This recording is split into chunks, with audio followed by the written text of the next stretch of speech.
Hello বন্ধুরা, আমি অনুরাধা আবারও একটা রান্না নিয়ে চলে এসেছি তোমাদের সামনে। আজ বানাবো নবরত্ন কোরমা। দেখতে থাকো কি কি নিয়েছি। আর আমার ভিডিওটা যদি ভালো লাগে তাহলে লাইক শেয়ার করে আমাকে একটু উৎসাহিত করবে।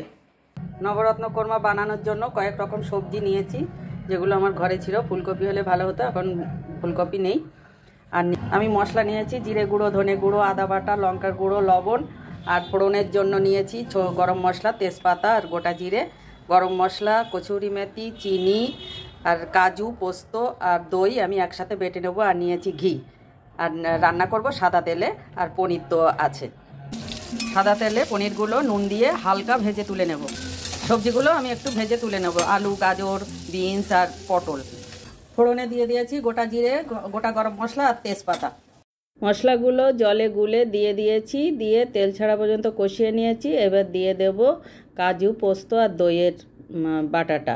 এটাও তেল ছাড়া পর্যন্ত কষিয়ে নেব। কষিয়ে নিয়েছি। এবার দিয়ে মটরশুঁটি আর দিয়ে দেব ক্যাপসিকাম, টমেটো আর কাঁচা লঙ্কা দিয়ে এটাকে আরেকটু কষিয়ে নেব। কষিয়ে নিয়ে দিয়ে দিলাম ভাজা সবজিগুলো, দিয়ে একটু জল দিয়ে দিলাম। এবারে এটাকে আমি ফুটতে দেব। ফুটে উঠেছে, এবার দিয়ে দেব পনিরগুলো দিয়ে আমি এটাকে ফুটতে দেব।